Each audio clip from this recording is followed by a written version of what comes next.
लक्ष्मण रेखा आप सभी जानते हैं, पर इसका असली नाम शायद नहीं पता होगा। लक्ष्मण रेखा का असली नाम सोमतिथि विद्या है। यह भारत की प्राचीन विद्याओं में से एक है, जिसका अंतिम प्रयोग महाभारत युद्ध में हुआ था।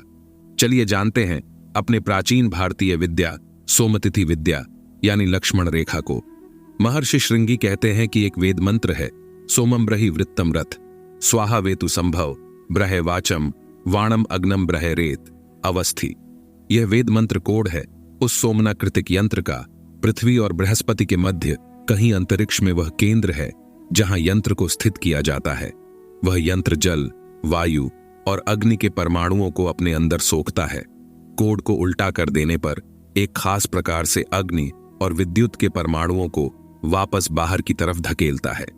जब महर्षि भारद्वाज ऋषिमुनियों के साथ भ्रमण करते हुए वशिष्ठ आश्रम पहुंचे तो उन्होंने महर्षि वशिष्ठ से पूछा, राजकुमारों की शिक्षा दीक्षा कहां तक पहुंची है?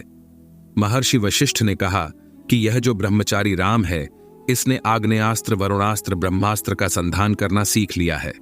यह धनुर्वेद में पारंगत हुआ है।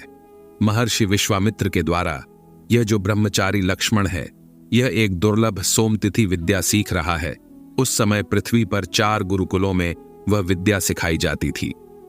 महर्षि विश्वामित्र के गुरुकुल में, महर्षि वशिष्ठ के गुरुकुल में, महर्षि भारद्वाज के यहां और उदालक गोत्र के आचार्य शिकामकेतु के गुरुकुल में। श्रृंगी ऋषि कहते हैं कि लक्ष्मण उस विद्या में पारंगत था। एक अन्य ब्रह्मचारी वर्णित भी उस विद्या का अच्छा जानकार था।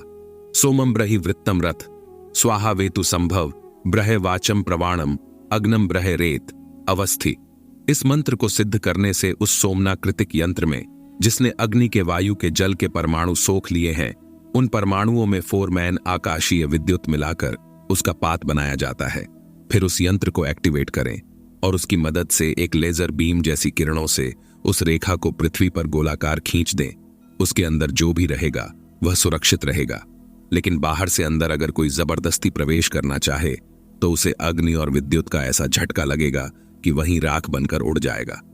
ब्रह्मचारी लक्ष्मण इस विद्या के इतने जानकार हो गए थे कि कालांतर में यह विद्या सोमतिथि न कहकर लक्ष्मण रेखा कहलाई जाने लगी। महर्षि दधीचि, महर्षि शांडिल्य भी इस विद्या को जानते थे। श्रृंगी ऋषि कहते हैं कि योगेश्वर भगवान श्री कृष्ण इस विद्या को जानने वाले अंतिम थे। उन्होंने कुरुक्षेत्र के धर्म युद्ध में मैदान के चारों तरफ यह रेखा खींच दी थी, ताकि युद्ध में जितने भी भयंकर अस्त्र शस्त्र चलें, उनकी अग्नि, उनका ताप युद्ध क्षेत्र से बाहर जाकर दूसरे प्राणियों को संतप्त न करे। मुगलों द्वारा करोड़ों करोड़ों ग्रंथों के जलाए जाने पर और अंग्रेजों द्वारा महत्वपूर्ण ग्रंथों को लूट लूट कर ले जाने के कारण कितनी ही अद्भुत विधाएं जो हमारे यशस्वी पूर्वजों ने खोजी थीं, लुप्त हो गई। जो बचा है उसे संभालने में प्रखर बुद्धि के युवाओं को जुट जाना चाहिए। परमेश्वर सद्बुद्धि दे हम सबको। जय श्री राम, जय गोविंदा।